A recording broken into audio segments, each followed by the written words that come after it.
So the title of the chapter is Execution of Devotional Service. And here is a dialogue between, anybody remembers? Kapil Dev and Devahuti. So in this particular chapter, uh, Kapil Dev is going to speak about Ashtanga Yoga in the beginning, and then later on he transcend into Bhakti-yoga. So this chapter is from Ashtanga Yoga, how Kapil Dev brings in the Ashtanga Yoga as format of all the Yam Niyam, Pranayam, Dharana, all these different stages, and then how he connects it to Bhakti Yoga and how all the limbs of Ashtanga Yoga are already there in Bhakti Yoga, what we are doing. So we will discuss about this. So these are the classification of the whole 44 verses from the 28th chapter. So 1 to 12 speaks about the limbs of Ashtanga Yoga. 13 to 18 is the Lord's form for dharana. So this is one of the most nectarian chapter of Bhagavatam, you can say, the third canto, because Kapil Dev is speaking about how a yogi should meditate on the form of the Lord. And then after from 19 verse onwards, he speaks about how Lord, yogi should meditate on the different limbs of the Lord, starting from the lotus face. He goes to the lotus face. So that's coming out from the lotus mouth of the Lord himself. So very, very nectar, so much of nectar there in these verses. And then after that, he says that how a yogi can achieve liberation by fixing his mind. And then what is the thought process of yogi after attaining all this. So how many of you were there in the Mayapur Yatra? Okay, so it's been almost 1 week, more than 1 week after Mayapur. How was it? Mayapur to Mayanagari, back to Mumbai. Anyone like to share their reflections? How many devotees they took some vows that they will follow in their spiritual life after coming back from Mayapur? Any transformation anyone like to share? Who came, especially who those who visited Mayapur for the first time? Anyone like to share? Yes, Vikas Prabhu. You visit for second time. Anyone else?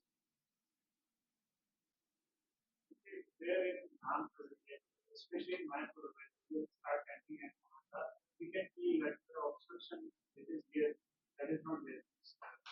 At times it feels like sitting in natural lowlands, really close for chanting. And then coming back here, and again, a lot of obstruction comes of those But while chanting. have you felt a difference in your bhakti spiritual life? There is better kind of, I don't say chanting it has become better, but it is better from the way it was before doing. Yeah, very nice.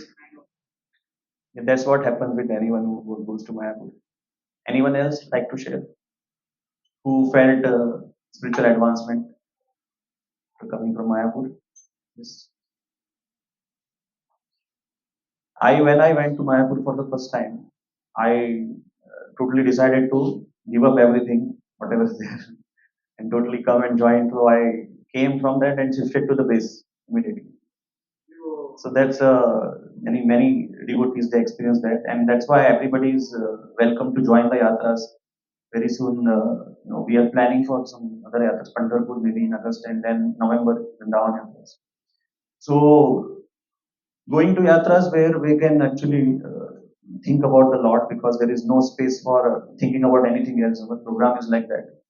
So here, this chapter also is actually about thinking about Lord, and that's what is happening in Vrindavan also. In fact, Lord Shiva is saying to Parvati. So Parvati Mata once asked Lord Shiva that why Vraj Dham is so holiest of the holy, why it is considered so potential and so spiritual, why it is the topmost holiest dham. So that's when Lord Shiva says. So Parvati Mata was thinking that Lord Shiva will say, okay, there is Yamuna is there, Giriraj is there, gopis are there, balls are there. So that's why. But Lord Shiva said that Braj is the topmost spiritual place because everyone is in the Braj Dham is glorifying Krishna's name always. They are all uttering the name of Krishna. So that's how we can come to the conclusion that everywhere where Lord's name is chanted, that's equal to Braj Dham. So we are sitting here in the one of the Braj Dham, which was appeared by the efforts of Srila Prabhupada, the Hare Krishna land Juhu. So let's start. So the initial few verses, you can see this. So I've just taken the essence of the verses here. So 1 to 8, one is the about describing when Kapil Dev starts speaking, and then he says that now I am going to describe the Ashtanga Yoga. Now, why it's Bhakti Mishra? Because there is Dhyan Dharana into that. And in the Dhyan Dharana section, Kapil Dev is speaking about the Dhyan on the personal form of the Lord. So, Yam Niyam, Asan, Pranayam, Pratyahar, Dharana, Dhyan, Samadhi, these are all different limbs which Kapil Dev is speaking about in the first 6 verses. And then he says in the 7th verse that by these processes, controlling mind and fixing it on the Lord is very easy. And then there is requirements for asana, seat, sitting postures, all these different details Kapil Dev gives. And then 9 to 10 is mind control through pranayam. And then he gives some breathing exercise also. So it is said that the mind is connected with the breathing and the mind. So that's why many times we should actually sit and inhale nicely. This is given in the Living Name book also that you should think about, you should be very conscious about your posture, in which posture you sit for chanting. So that's why we should sit straight. And then he says that very soon mind becomes pure, and then pranayam destroys doshas, and then dharana destroys sins, and pratyahara frees from one from material association. Like that, he's describing different processes. And then he comes to the stage of dhyana. Meditate on the Lord by focusing at the tip of the nose. So, as per Kapil Dev, why he is speaking all this? Because as per him, the true purpose of meditation is not to empty the mind, but to fill the mind with the Supreme Lord. That's the purpose of meditation. So this is not for the impersonalists because they consider that there is no form of the Lord. So for them, there is no form of the Lord. So there is no question of focusing on the or meditating on the form of the Lord. So that's why impersonalists they are bereft of the nectar or bereft of the taste that the bhakti yogis have because उनके लिए कोई भगवान का रूप ही नहीं है. So then they cannot actually feel that connection with the Lord also. So this whole initial verses of the 28th chapter, they are there to develop the foundation for the aspiring spiritualists to make themselves like work on the daily habits also. So these are like very basic habits. Like if you can read the verses, so one should execute prescribed disease. And here also Kapil Dev is speaking about the eating habits. One should eat very frugally and should always remain secluded. So many of these things, like this is spoken many years back. So all these things are very basic things which are yam niyam. We also follow basic regulatory rules and principles. So all these things which are there, yam niyam, dharana, they are all there to develop the foundation so that the person can perform the meditation easily. So that is why many times if you eat something very spicy or very oily or eat something very sweet before sleeping. So next day in the morning when you sit for japa, it's little struggle to with Nindra Devi. Or gas comes and then sweet induces laziness. So eating has a big connection with the bhakti. So mind is directly connected with the body, and these all eating things they are all connecting and they are all affecting our dhyana, which is very important part of spiritual life because Prabhupada and so many acharyas they all said that our spiritual life is mainly based on the japa, the quality of the japa that we do, the holy name that we chant every day. So that actually affects our spiritual life. What is the quality of the chanting? how we are chanting, what is our mind state while chanting. So Acharya has given example of if we don't have a pure habits or discipline, so all these limbs of bhakti that we are performing, like we are chanting, we are reading Bhagavatam, we are coming to temple, we are doing everything from our side. But if we don't have regulated habits like regulated eating, sleeping, so then that will be like carrying the holy water of Ganga in a pot which is having so many holes. So we are carrying so much, holy water of Ganga by chanting, by reading. But if the regulated habits are not there, which here Kapil Dev is describing, like control the breathing, vital layer, especially about the eating. So then, if somebody is not having control over eating and not having control over sleeping, so then there will be, this whole process will be in a way, it will not be able to impact the spiritual life in a positive way. So spiritual life, as per Kapil Dev here, so many all these verses is does not begin in the temple. It begins in your kitchen.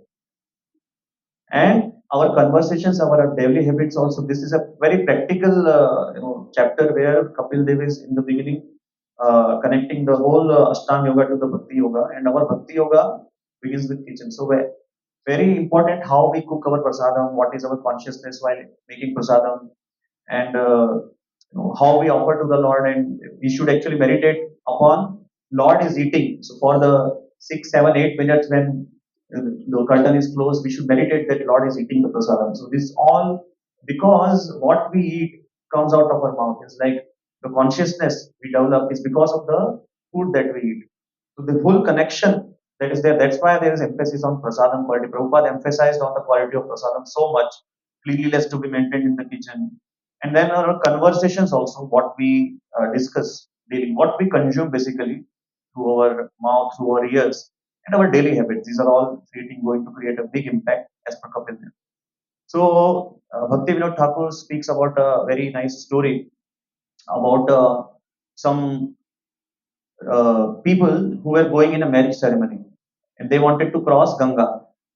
And like we went to Budrum Dweep few days back, and there was a boat, and all the Baratis they came on the boat, and they told the boatman to start now rowing, and the boatman also started rowing, and like that so much time passed, and all the Baratis they slept. They all thought that now we are moving towards the other shore. But after 2, 3, 4 hours, like they woke up and then they saw that they are still there. So then they found out that the boatman forgot to take out the anchor. So if we do a lot of sadhana nicely, but we fail to follow these instructions of yam and niyam. So our four regulative principles that we are having, no meditating, no gambling, no illicit relation, no intoxication. They are all like the yam and niyams. So anukulasya sankalpa pratikulasya varjanam. These principles has to be applied. Otherwise, what happened that we are actually forgetting to remove the anchor of unregulated habits. And that's why our boat of sadhana will not be able to go to the next shore. So all these analogies are given by the acharyas. Now in the yam and niyam, we will see how verse by verse Kapil Dev is speaking about different things, going in full detail. So because it's connected to our spiritual life, it's connected very, very connected to our bhakti yoga process. So we should just think. So he starts with the Swadharma Charanam Shaktya, means execute prescribed duties to the best of abilities. So of course we know that Krishna is also saying in Bhagavad Gita that we should not run away from our prescribed duties, and at the same time we should do activities for Krishna, for the glory. Ma manusmara yuddhacha. Then Vidharmat cha nivartanam, means avoid performing duties which are not allotted. Then Daivat Lodhena Santosha, satisfied with what is achieved by Lord's grace. So this is like Ishopanishad's first verse, Ishavasham Idam Sarvam. Whatever you get by the arrangement of the Lord as per your karma, you should be satisfied with it. Atmavid Charanacharam, worshipping the lotus feet of a spiritual master. So this is the like first verse, then second verse starts. Gramya Dharma Nivritti, cessation of conventional religious practices. So like many people they do nowadays Satyanarayana का कथा और like Ganesh ji का भी पूजा बहुत सारा यज्ञ हवन वगैरह करते रहते हैं which are like not very effective in this age. So there should be cessation of these conventional religious practices. Moksha dharma rati, attracted to those practices that lead to salvation. And for us, one practices include chanting of the holy name. Hare Krishna, Krishna Krishna, Hare Ram, Ram Ram, Hare Hare. Then Mita Medhya Dhanam, in eating very frugally. So in the purport, Prabhupada is writing that person who is want to progress on the spiritual path, he should actually, when he is eating, he should stop when he is there on the halfway. ऐसा प्रभुपाद लिख रहे हैं purport में, and that's why I said in the beginning only कि please bless me so that I can also follow. So that's what actually Patanjali yoga system also said the same thing कि योगी के अंदर में ज्यादा जो है वो खाना नहीं रहना चाहिए. There should be water more and air should be more.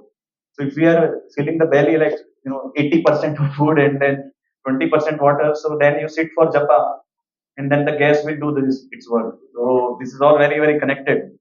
And then Shaswat Vivikta Kshema Sevanam, always remaining in a secluded place, which we cannot do in this Kali Yuga, but we come in association of devotees and we are thinking about Krishna. So that's better than remaining in a secluded place.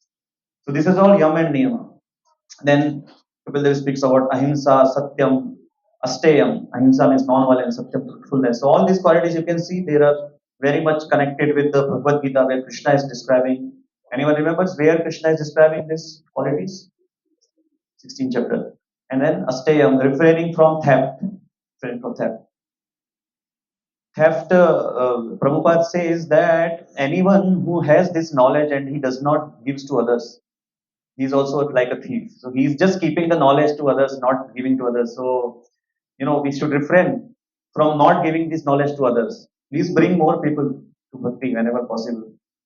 Yavadartha parigraha, possessing only whatever is necessary.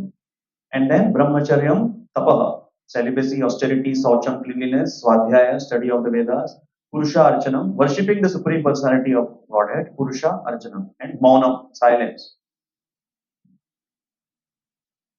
So in this age of mass distraction, when we are bombarded with so much of notifications and everywhere there are billboards, and it's very difficult to go away from distraction, especially this monomos quality, where you can actually apply this in Krishna consciousness. Monam means only speaking about Krishna, and as Sitaram Prabhuji said in the last lecture, that remember what he said that you should Krishna consciousness should be in practice.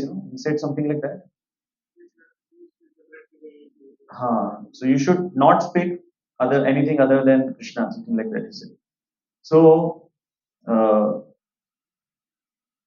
we can apply one person's formula who was actually not a very devotional.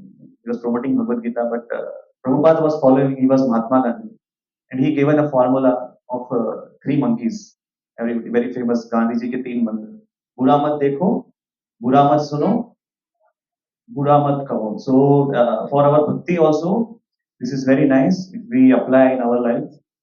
And then going ahead, now is coming the most nectarian part of this chapter, where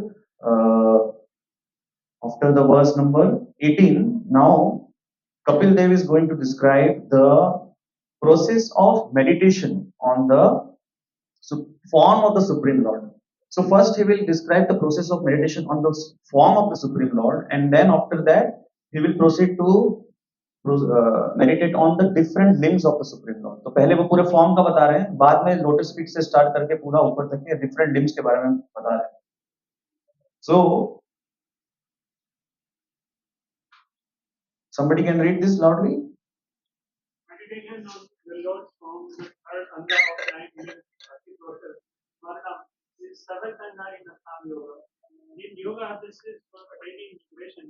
Taking this opportunity, Kapila describes the Lord's form used by both devotees and yogis for meditation.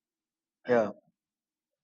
So how this Ashtanga Yoga is very connected, very much connected with Bhakti Yoga. So here meditation on the Lord is one limb of the Bhakti process, Maranam, and Kapil Dev is taking opportunity because he is describing about Ashtanga Yoga, but there is an opportunity to glorify the process of Smaranam. So Kapil Dev is taking advantage of here, and that's why now he is going to describe that how everyone should actually meditate on the Lord. So this is compared with three different analogies. So first is tying the horse of mind to a pole. So our mind is compared with the horse.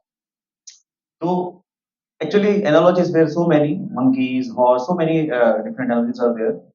But why here it's given to the horse? Because the horse in the place where it is kept, he's going here and there always. He wants to move around here and there. But if he's tied to a pole, so he will remain steady. So that's why this process of focusing or concentrating our dhyana on the Supreme Lord's form is like tying the horse of our mind to a pole who is Krishna. And when we tie our horse of our mind to a pole who is Krishna, then there are less chances of minds going away here and there. And for the impersonalist, and mind is compared with birds because bird who is flying across the ocean. So for the impersonalist, the Lord's form is a void. It's a zero. They don't believe in any personal form of the Lord. So it's like a vast sky. Nothing is there. Vast ocean. Nothing is there for them. Lord has a no form. But bird also has to take rest. And when we do meditation, so for us there are some rocks are there in the middle of the ocean, or some poles are there where we can actually sit, take rest, and then the bird of our mind can actually meditate or focus on the Lord Krishna. So there is an analogy also which is given by the acharyas, which is the comparison with Krishna killing the Krishna chastising Kaliya, the serpent Kaliya. So when Krishna was playing one day balls with his friends, and suddenly uh, Krishna threw the ball in the Kaliya day. So Sridama immediately pointed out that Krishna, you threw the ball in the river, you go and bring it. And so many other coward friends, they were all stopping Krishna, don't go, don't go. But Krishna said, no, no, I threw the ball, I'll go. And then Krishna started chastising Kaliya. We know that whole story how Krishna was there in the coils of the Kaliya snake, and then Kaliya came out finally. So here again, mind is compared with that ball. So you see in the cricket ground, ball, it's not at one place anytime. Ball is always there roaming around whole ground, sometimes outside of the stadium also. So what is happening here is that Krishna is actually going out to take the ball out of the Yamuna. So our mind, which is compared with ball, is also going here and there. And then when Krishna takes out the ball, and then the Kaliya snake, which is compared with pride, Krishna jumps on different hooks of Kaliya again and again. And that's how he control the Kaliya snake. And by meditating on Lord's form, we can actually bring our mind back again and again whenever it goes here and there. So without wasting any time, we'll just start the nectar and the beautiful verses. So you all can actually, read these verses. There are wonderful, very, very beautiful verses. So this is the 13th verse. From here starts the process of dharana. So I will just recite this verse. Please recite after me. Prasanna vadanam bhojam padma garbharune chanam Nilotpal तल श्यामम शंख चक्र गदाधरम. So Kapil Dev is saying that a yogi should meditate. Here in the translation is saying the Supreme Personality of Godhead has a cheerful lotus-like countenance with ruddy eyes. Prasanna vadanam bhujam. Padma garbharu nekshanam. So his eyes are like the interior of a lotus. So हमने देखा है lotus का interior कैसे होता है, हल्का सा reddish होता है फिर व्हाइट होता है एकदम. So like that. And Swardihi, body like the petals of a blue lotus. Nilotpala dala shamam. And Shankh Chakra Gadadharam. He bears a conch, discs, and mace in the three of his hands. So it's the beginning of the before the dhyan comes the process of dharana, and here Kapil Dev is speaking about the whole beautiful form of the Lord. And again, Prabhupada writes in the purport about how impulsionists they cannot do this, they don't have this advantage because they don't believe in the personal form of the Lord. Then comes the next verse. Please recite. लसत Pankaj Kinjal का पीत कौशेय वाससम Srivatsa वक्षासं व्रजात् कौस्तुभमुक्तकन्धरम्. So Lasat Pankaja Kinjalka means shining of a lotus filaments. Latasa Pankaja Kinjalka. Pita Kaushaya Vasasam means silk cloths, yellow silk cloths. Krishna is always wearing, and Shrivatsa Vakshasam Vrajay, bearing the mark of Shrivatsa, and then there is a curl of white hair. The brilliant Kaustubh gem is suspended from his neck. Kaustubha Mukta Kandharam. So these verses are very helpful if we memorize these verses, and before sitting for chanting, if we can just have a look at these verses to actually meditate on the form of the Supreme Lord. Prabhupada is writing in the purport, the exact color of the garment of Supreme Lord is described as saffron yellow. Saffron yellow कैसा होता है? पता करना पड़ेगा. Saffron yellow is Prabhupada writing. Just like the pollen of a lotus flower and the Kaustupa gem hanging on his chest is also described. His neck is beautifully decorated with jewels and pearls. And Prabhupada is writing that those jewels and pearls which are there in the neck of the Lord, they are not from the material world.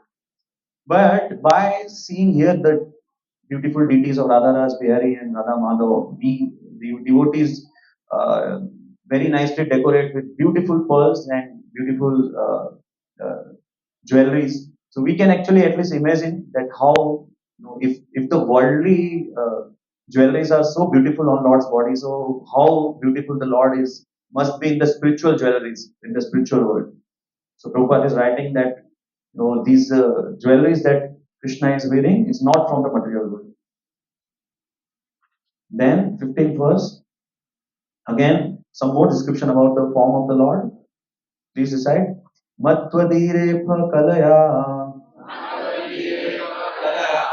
परितं वनमालया पराध्या हारवलया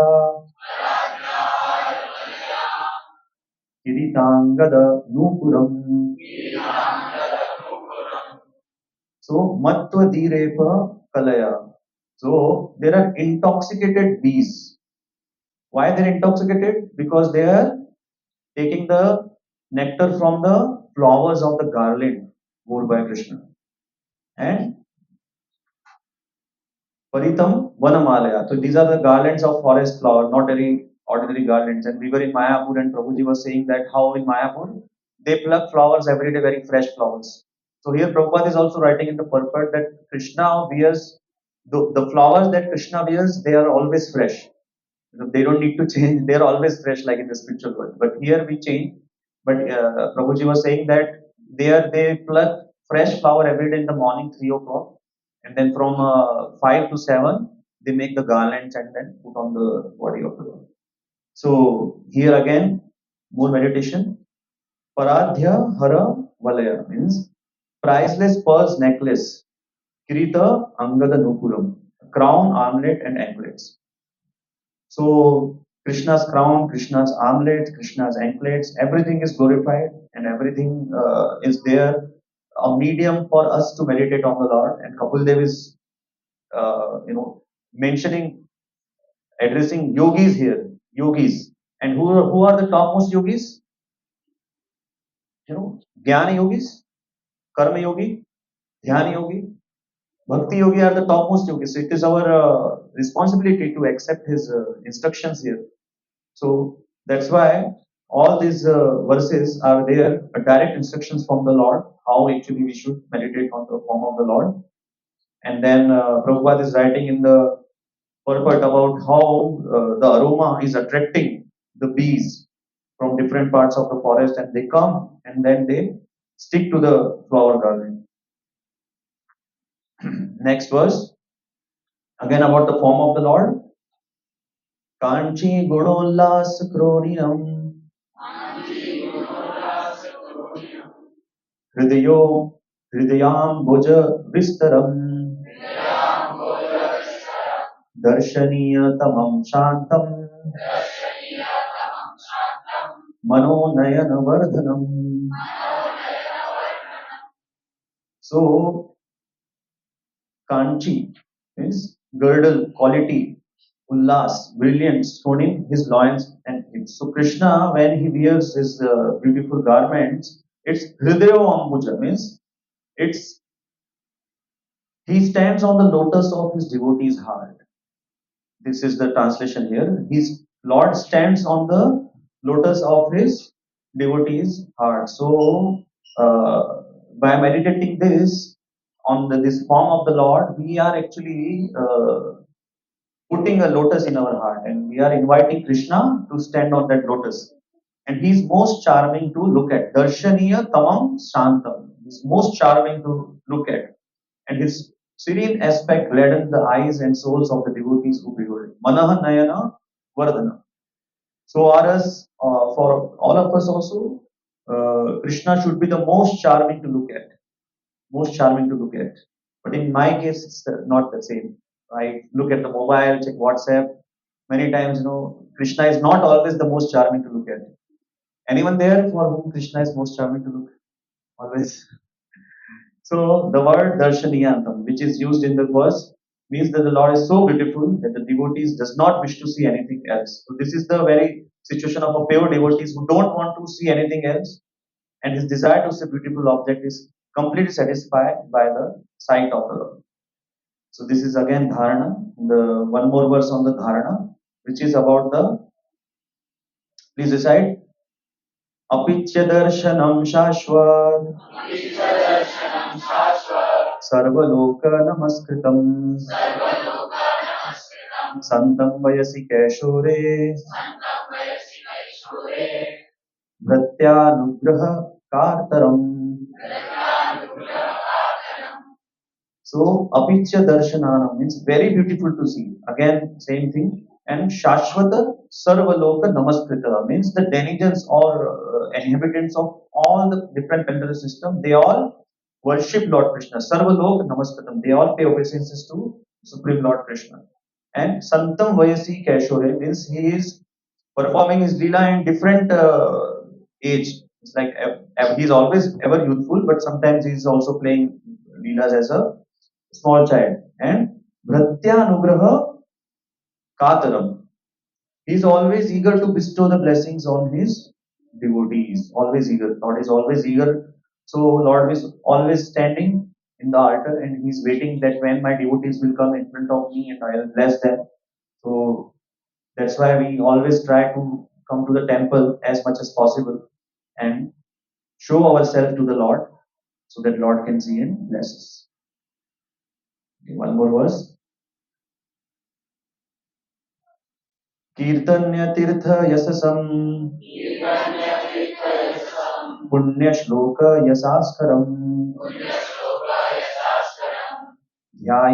ध्यायेद्वेग समग्रांगम यावन्न च्यवते मनो. So here Kapil Dev is declaring that anyone who meditates on this form of the Lord, yavanna chavate mano, means chavate means he is not deviate. Chavate means not deviate. So not chavate means not deviate. Mano means mind. So anyone who will keep this form of the Lord in their mind will not deviate from the Supreme Lord. Anyone and all of us want this, right? So here the formula is given by Kapil Dev. And the glory of Lord is worth singing. Kirtaniya Tirtha Yashasham.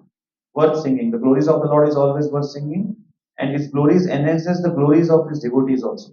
One should therefore meditate on the Supreme Personality of Godhead and His devotees. And not only here in the purport Prabhupada is writing that not only meditating on the form of the Lord, but meditating on the devotees of the Lord, great devotees of the Lord, that is also beneficial. So if we meditate on Prahlad Maharaj, we meditate on Prabhupada, meditate on Dhruv Maharaj, Amrish Maharaj, all these great devotees, that is also almost equivalent to meditating on the Supreme Lord. So, because every devotee, there is some Leela connected with the Lord. Prahlad Maharaj, the whole Leela comes in mind when we think about Prahlad Maharaj. As soon as we think about Amrish Maharaj, we can remember the whole Leela, how Sudarshan Chakra protect Amrish Maharaj. As soon as we remember Dhruv Maharaj, Narad Muni comes in mind, how Narad Muni guided Dhruv Maharaj, and how Dhruv Maharaj is so great who achieved the Lord in the 6 month only. So best return और investment बोलते हैं, ROI होता है ना. तो 6 महीने का rate उन्होंने इन्वेस्ट किया और 6 महीने में उनको बेस्ट रिटर्न मिल गया, मतलब अपना खुद का प्लेनेट मिल गया, सुप्रीम लॉर्ड मिल गया, और he is there in the spiritual world now after ruling the Dhruva planet for 36,000 years. So best return on investment. How many of us wants best return on investment? So हम लोग कहाँ invest कर रहे हैं अभी हमको देखना पड़ेगा. हम लोग सोच रहे हैं कि वहां से रिटर्न मिलेगा. And nowadays so many we have just been in the Mumbai Tech Fest where so many AI based companies, they were promoting their products, and so this AI is there with the thieves also. So something to worry about. And we are feeling that our money is safe but everything is under the control of time and under the control of Krishna. So best investment is investment in spiritual life, investment in Krishna conscious activities. So here the dharana part continues, and now the dhyan part will start. So because Kapil Dev wants now the yogis to fix the mind on not only on the form of the Lord, but on different individual limb of the Lord. Okay. So with heart filled with pure emotions, one should meditate on the pastimes of the Lord. That's the instruction of Kapil Dev. And Lord in the spiritual world. And then fix the mind on each individual limb of the Lord. So then Kapil Dev now starts describing the beautiful meditation process on different limbs of the Lord, starting from the lotus feet. Please recite. Sthitam vrajantam asinam shayanam va guhashayam. Okay, this is verse number 21.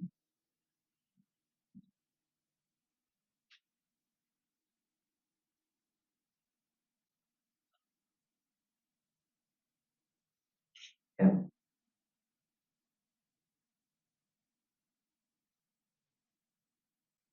Sanchitayed bhagavatas Charnarvindam Vajrankushadvaja Sarorho Lanchadhyayam. Okay, so this will be in the meter of Brahma Samhita, I think. So I'll recite, please try to recite. उत्तुङ्गरक्तविलसन्नख चक्रवाला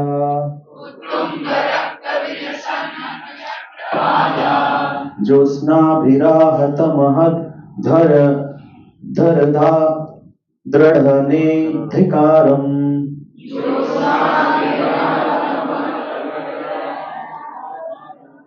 So Sanchidaya means the devotee should first concentrate his mind on the Lord's lotus feet. Bhagavata Charanaravindam. Bhagavatas Charanaravindam. So these verses are not very difficult to read because बहुत easy है, आप समझ रहे हैं. वज्र अंकुश ध्वजा सरोरुह.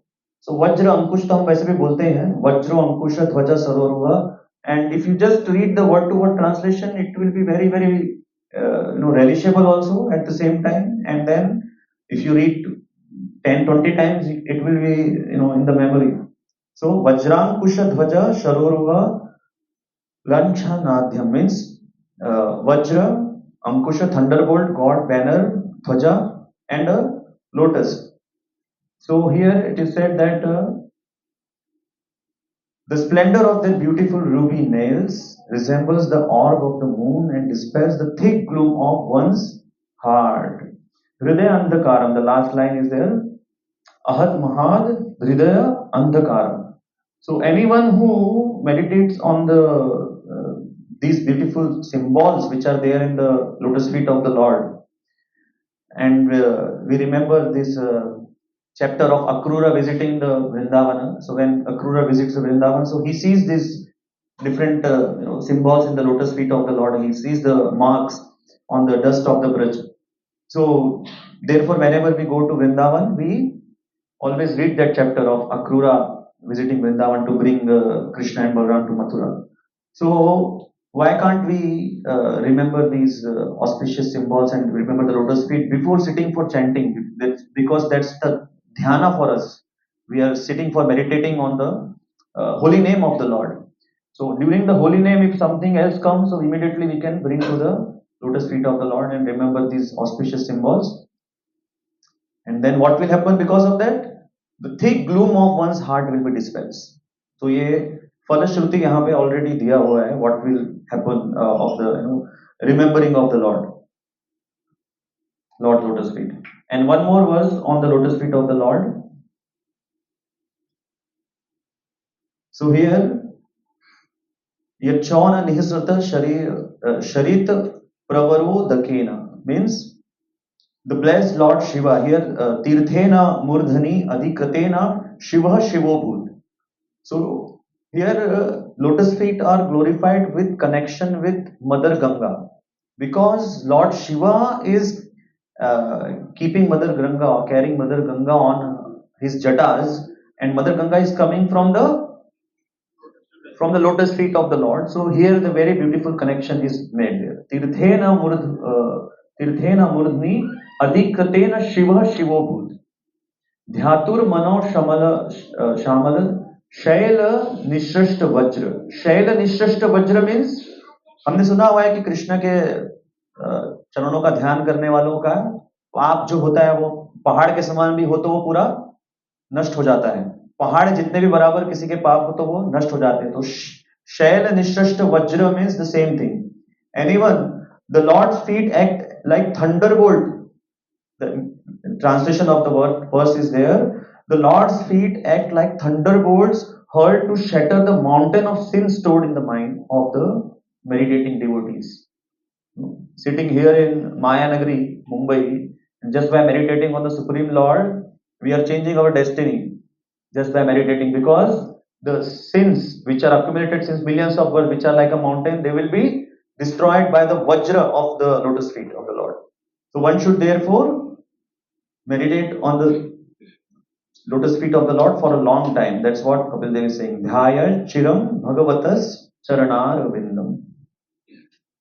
Okay. One should meditate continually upon the Lord's lotus feet, the water washing which the Ganga flows and makes the auspicious Lord Shiva, who holds this Ganga on his head, more auspicious. The lotus feet acts as thunderbolt, which is released amongst mountains. So now, going ahead on the upper side, after the lotus feet comes the part from the knees till the feet. The calves, तो knees के नीचे का जो part होता है, that's here in Sanskrit it is pronounced as janu. Okay. So this we'll try to recite. It's easier. Janu dvayam jala jalochanaya jananya.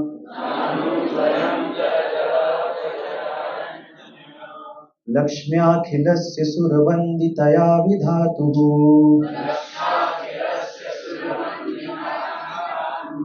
पूर्वोर्निधाय करपल्लवरोचिषाय.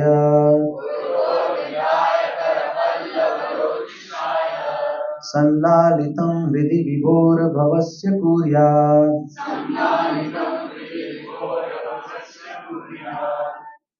So here you can see the photo of Garbhodakshay Vishnu.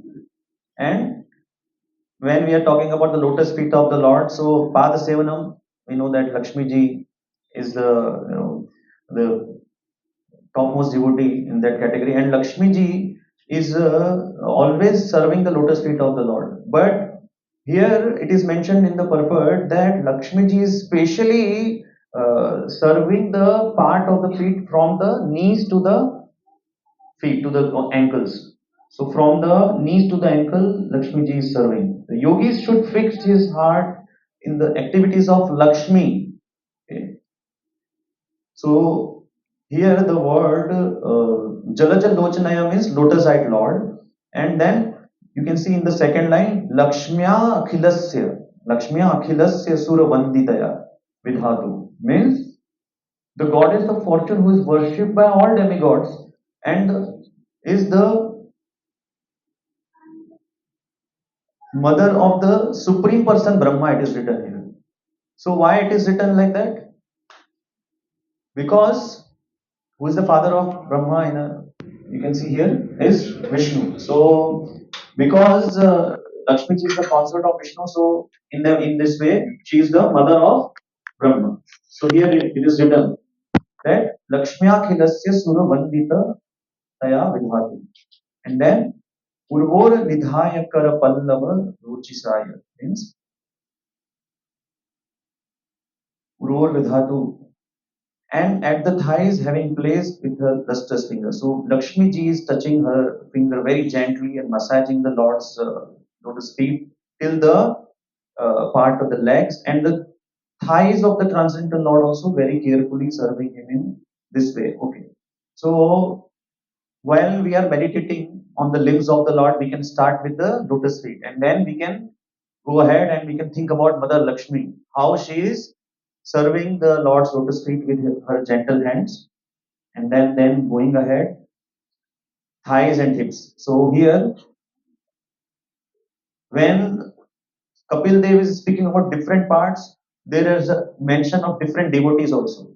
So when it was about the lotus feet and it was about the knees and that part, that was Mother Lakshmi. And now when he's going to speak about thighs, he is going to describe about Garuda. So when Lord sits on Garuda, there's the time when his thighs are visible in a very nice way.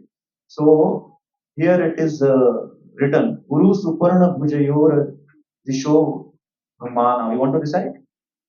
Okay. It's nice. It's auspicious month of Purushottam month. So why not? So please recite. Guru Suparna Bhujayor Disho Brahmana. ओजो निधि अतसिका कुसुमावभासो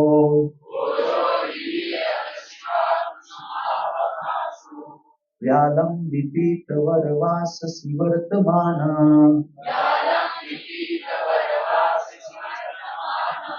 कांची कलाप परिरम्भि नितंब बिंबम.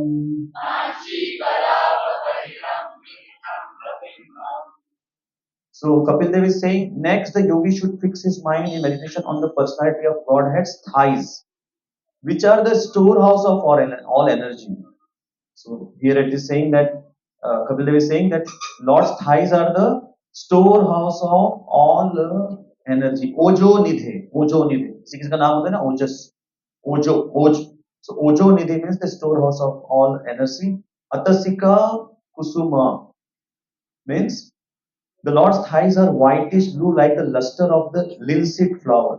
So linseed flower यानी कि अलसी का बीज होता है और अलसी का ब्लूइश फ्लावर होता है. देखा किसी ने अलसी का फ्लावर? अगर आप देखेंगे, सर्च करेंगे तो उसका जो कलर होता है वो कृष्णा के बॉडी के कलर से मैच होता है. तो यहाँ पे थाइस के कलर में वो यूज हुआ है linseed flower.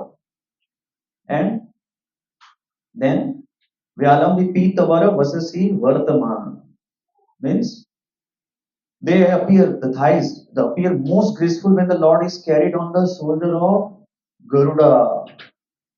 Also, the yogi should contemplate his rounded hips, which are encircled by a girdle that rests on the exquisite yellow silk cloth that extended down to his ankles. So, when we see the Lord every day here, Radharas Bihari ji, हम उनका भी दर्शन करते हैं तो आप देखते होंगे उनका धोती जो है वो एकदम नीचे तक के आता है ना, पूरा पूरा नीचे तक के आता है. So we can remember that Lord is actually also wearing the same way dhoti here, the silk cloth that extends down to his ankles.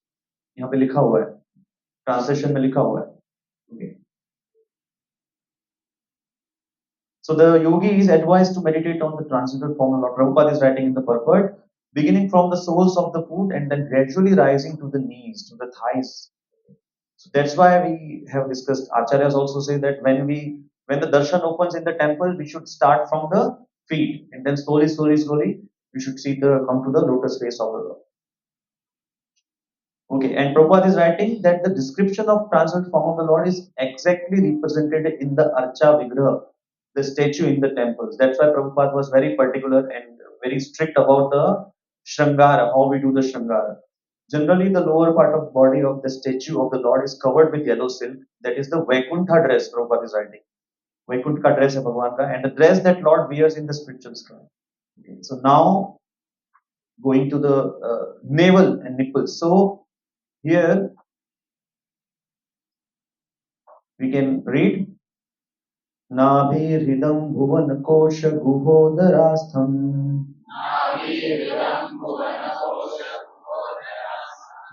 यत्रात्मयोनिधिशनाखिललोकपादं पद्मम्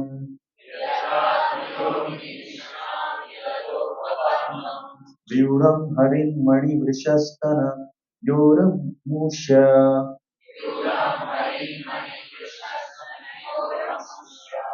ध्यायेद्धयं विशदहारमयूखगौरम्.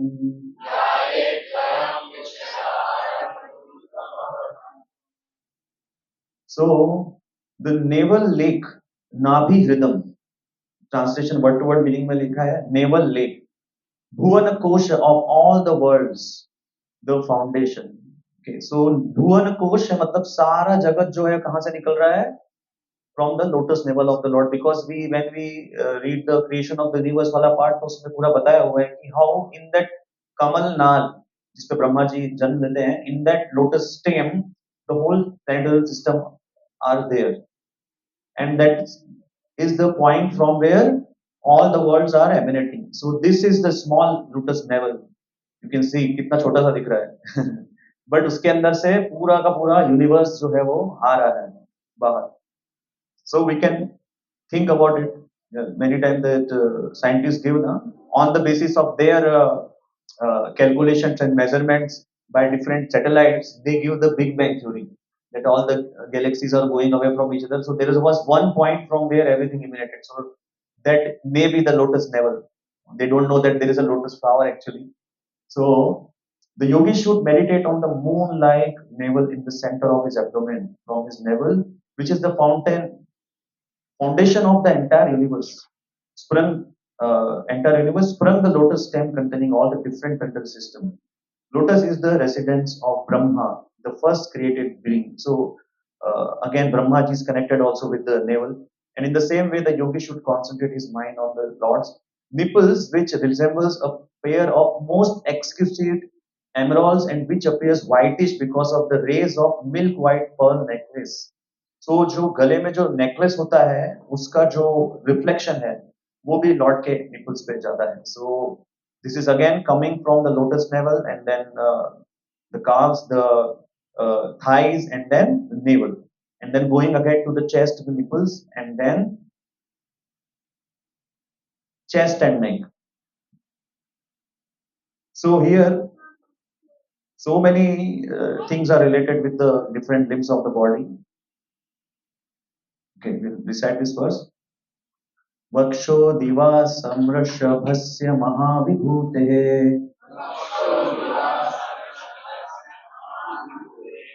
पुंसा मनोनयन निभृतिमादधानम् कंठं च कौस्तुभमणैरधिभूषणार्थम् कुर्यान्मनस्यखिललोकनमस्कृतस्य.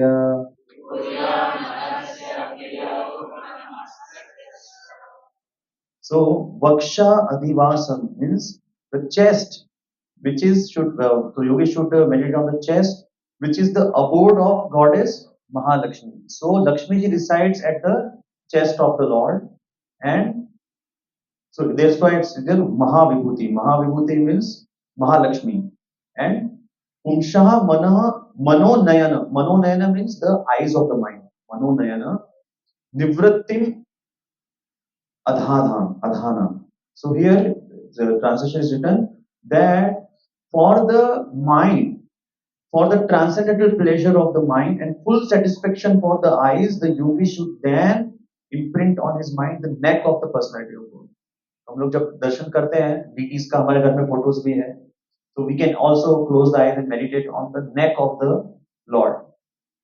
And who is adorned by the entire universe. The neck of the Lord serves to enhance the beauty of the Kaustubha gem which hangs on it. तो यहाँ पे लिखा हुआ है कंठम च कौस्तुभ Maner अधिभूष शांतारकम. So Lord's neck is adorned with the Kaustubh jewel.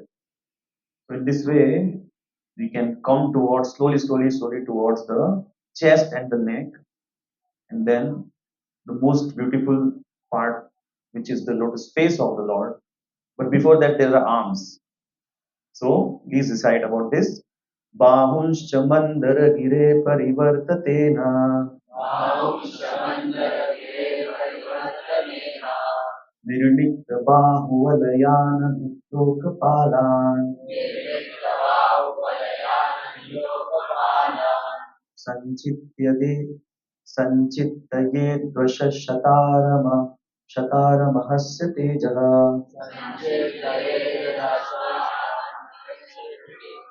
sankham cha tatkara saroruharajahansam.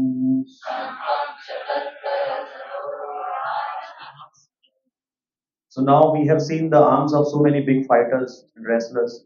What is there about the Lord's arm? Lord's arms, they are compared with Mandargire. Mandargire means of Mount Mandara. So Mount Mandara is not belonging to the earthly planet. It's there in Jammu Dweep, in the middle of the Jammu Dweep. And Parivartatena, by the revolving, Nirik, the polished, Bahubalayan, the arm ornament. So Kapil Dev is saying the Lord's, one yogi should meditate further on the Lord's forearms, which are the source of all the powers of the demigods.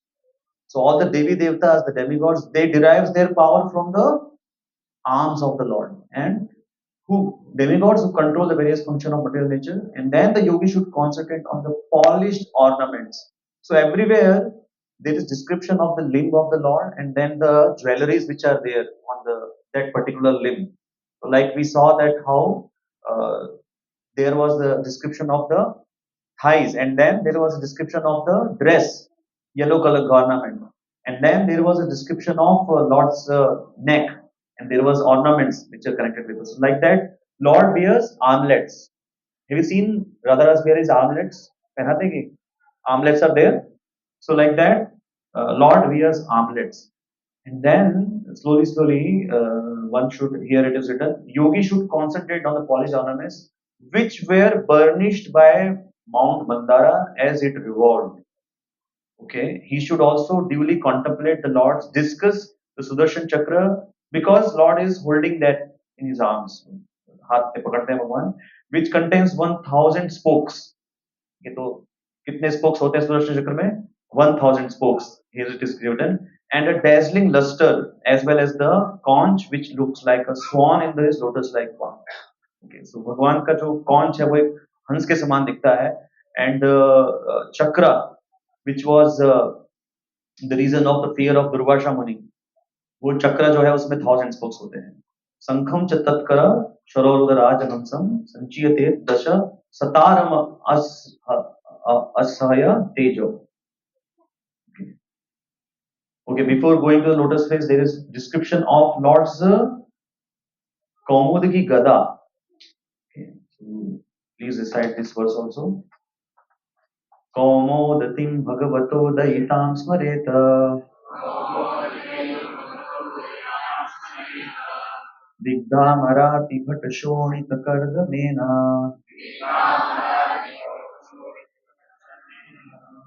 Malam Madhu Vratat Varum Bhaktiropagushtam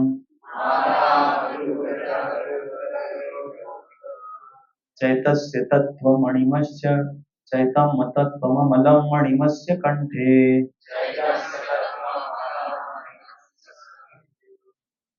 The yogi should meditate upon his club, which is named Kaumudaki. Okay, so we should remember the name of Lord's Gada, Kaumudaki Gada. This club smashes the demons who are always inimical soldiers and is smeared with their blood. One should also concentrate on the nice garland. So Prabhupada is writing in the purport that Lord uses this club to protect the devotees always. And one should also consider nice garlands on the neck of the Lord, which is always surrounded by bumblebees with their nice buzzing sound. And one should meditate upon the pearl necklace on the Lord's neck, which is considered to represent the pure living entity. So here, this description of Lord's mala and the money that the Lord wears. Now comes the lotus face finally. So इसमें थोड़ा सा font का problem है, थोड़ा थोड़ा words कुछ हो सकता है. So I'll just read. भृत्यानुकंपित धियेय ग्रहित मूर्ते means भृत्यानुकंपित धिय means the Lord's lotus-like countenance, the face of the Lord presents with different forms of His world out of compassion for the anxious devotees. And Sanchitya Deg Vatato Vadanarabindam means one should meditate on the personality of Godhead's countenance with glittering alligator shaped earrings. So, alligator means वो मकराकृत कुंडल जो बोलते हैं, मकराकृत कुंडल, it is the size of a fish, shape of a fish. So in some photos of BBT art Krishna painting, you can see Krishna is wearing makarakrit kundal. Because this also come in a Brajajana Man Hitkari bhajan which Baba sings now. Makarakrit kundal gopijana, something like that is there. So Krishna wears makarakrit kundal, that is there. So this is all connected with the face. And Amala Kapolam Udaranasham means the कुंडल, उस जो कुंडल होते हैं भगवान के, वो उनके चीक से टकराते रहते हैं. जब भगवान चलते हैं उनकी चीक से टकराते रहते हैं. This is also there in the Bhajan Krishnam Mandir Jagat गुरु. किसी को पता है कृष्णम मंदिर जगत गुरु जो भजन है, जो उसमें है अतसी पुष्प शंकासम कृष्णम मंदिर जगत गुरु, समथिंग उसमें line is there also about the lotus face of the Lord. So after describing all this, so first Kapil Dev spoke about how one should free his mind from by doing the different breathing techniques, and then by following the rules and devotive principles, and then it will be very easy to do the dharana and dhyan process. Going ahead, he is now describing about the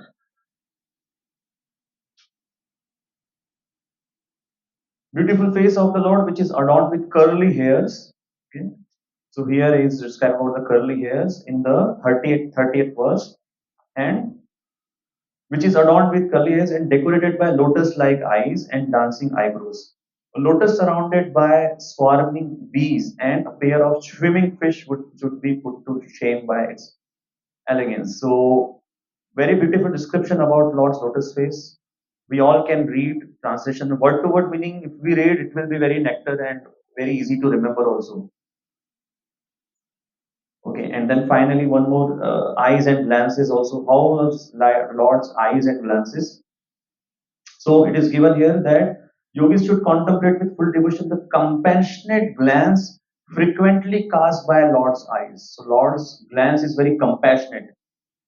Okay, तो हमने कभी किसी को देखा है कोई दया से दिखता है, when somebody is looking at us with compassion, full of compassion, how he looks. So we can imagine, when a human being can look at compassion and we feel connected with him, we feel very happy. And then when Lord is looking with compassion, how Lord's eyes are there like that, and then they soothe the most fearful threefold agonies of his devotees. जैसे ही भगवान देखते हैं उनकी आंखें का दृष्टिपात जैसे ही होता है डिवोटी पे, तो थ्री फोल्ड एगोनीज जो है वो तुरंत चली जाती है. And accompanied by loving smiles are full abundant grace, full of abundance and grace. So Lord की smile जो है भगवान की वो भी full of abundance and grace. And then there is a description of Lord's eyebrows also, eyebrows. So somebody, Acharya says that if somebody is dealing with the problem of lust, if they meditate on Lord's eyebrows, they will be very easily able to conquer this problem. So here it is given that a yogi should meditate on the most benevolent smile of Lord Hari, a smile for all those who go to him, drives away the ocean of tears caused by intense grief. And then also you meditate on Lord's arched eyebrows. हम लोग देखते हैं एकदम arch होता है भगवान का eyebrows, Radha रस बिहारी का, राधा माधव का, जो भी डिटीज में देख सकते हैं आर्च होता है, यहाँ पे भी दिख रहे हैं. So they are manifested by his internal potency in order to charm the cupid for the good of the sages. तो ये जो आंखें हैं इसका एक और बहुत बड़ा काम है कि जो भी सेजेस होते हैं वो आर परफॉर्मिंग तपस्या, सो उनको प्रोटेक्ट करती है ये आंखें, because they are meditating on the eyes of the Lord, and that's why the cupid cannot agitate them. So for the good of the sages. Okay. Now after all this, he is also describing the laughter of the Lord.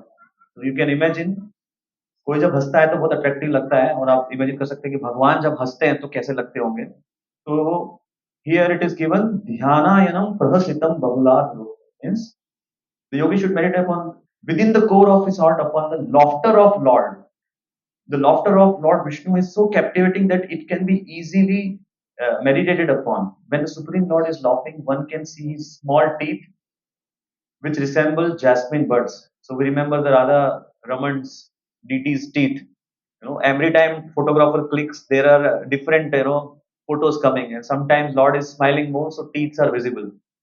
So that's how it's very so many limbs we have discussed till now, almost 15 different limbs, and devoting his mind to this, the yogi should no longer desire to see anything else. तो ये एक बार देख लिया, no more WhatsApp, Facebook, Instagram. So total पुरुषोत्तम मास successful हो जाएगा जितना बचा हुआ है अभी, just by meditating on these different limbs of the Lord. Now after that, the last part of this chapter describes on how by doing all this. The first part was about yam and niyam, rules and regulations, focus, breathing, and then yogi develops love of God and mind detached from the material contemplation. By this, so Krishna prem के लिए सब लोग यहाँ पे प्रयास कर रहे हैं. Everybody is hankering for Krishna prem. So we are already chanting the holy name of the Lord, but this is a like a, one very nice tool for our sadhana bhakti. And then Kapil Dev is saying that yogi realizes his relationship with the Lord and achieve his real identity, and Lord takes charge of his body after this. And then going ahead, he says, one who does this meditation, who understands himself different from body. Okay. So not only the attachment towards the God develops, but also the one who is meditating on this form continuously, he can always see himself not different from the body. How we are different from the body? Because we are not the body, we are soul. And then they can also understand that God is different from the jiva, and then they seeing super soul in all and all. They pure spirit soul manifest in different bodies. They understand that there is Lord inside all the living being, and after conquering Maya, such a yogi becomes self-realized.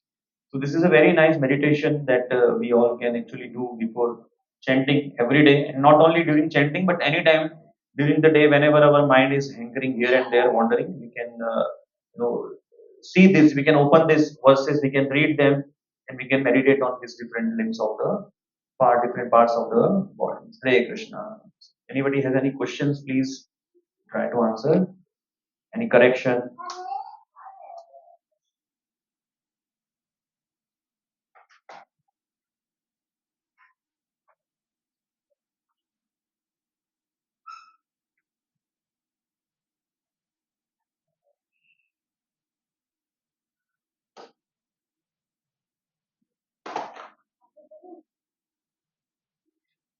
Hare Krishna. So we'll do some kirtan.